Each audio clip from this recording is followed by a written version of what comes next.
والراضي وسيد الرئيس والرئيس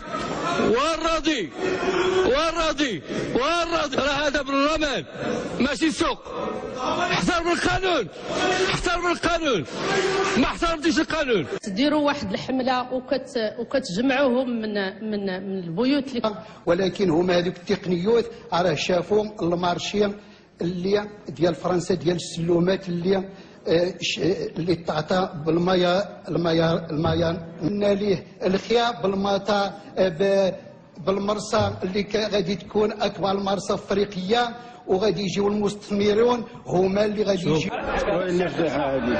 إضافة إلى المآثر التاريخية والفولكلورية الشعبية المتنوعة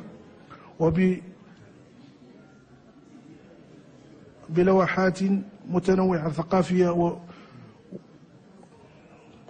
ووحدات والواحات وين مذكور ببركها المائي الساحر ومغارة واد بالمغاير وواد عفوا والغلات الفلاحية وجرأتهم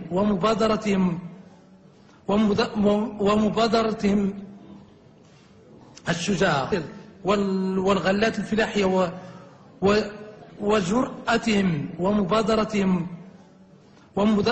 ومبادرتهم الشجاعة والمشتغلين في حقله سواء.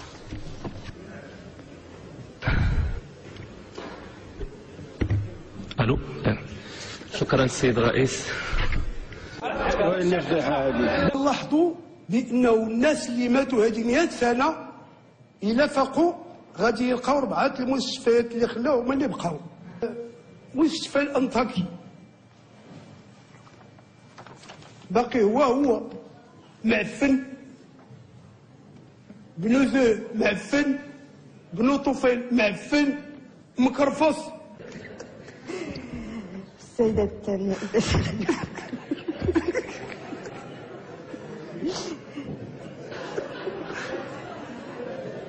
جدا هذا غير باتون دا الراجل تيقول لك ولدات غير تصبو بحال الشا فهي بالدس. يا فينا وزارة الصحة ماشي شغلك السيد الرئيس، ماشي شغلك هذه الفوضى من هذه الحكومة. السيد الرئيس ماشي شغلك، خلوني نتكلم ولا لا؟ الملك ولا كان شي وزير عنده شي أرجوك ما الملك وما ندخلوش في النقاش الثنائي. الله يخليك. مع الوكيل الملك قدر على قد كلامك سير وقت تخدم على الوكيل. لا توجد اي وثيقه. اذا كان شي حاجه سير عند الوكيل الملك، سير سيدي قدم على الوكيل الملك، سير سيدي قدم. كأنه في المغرب ما عندناش هذه الظاهرة نهائيا ديال الاستغلال الجنسي للأطفال. المغاربة لا يقومون أبدا بالاستغلال الجنسي. سمحوا لي الله يخليكم، سمحوا لي. يكون البرلمان غنبداو نجيو نرفعوا الصوت والسب والشتم والكلام بدون مسؤولية. يعني هذه الطريقة ديال الديمقراطية راه ما كاينة في شي بلاد. شوف الله يخليك، بغيتي تخرج خرج ولكن اجلس. شكرا السيد الوزير المحترم على الإيضاحات اللي هي من طبيعة الحال هي مغلوطة بجميع المقاييس.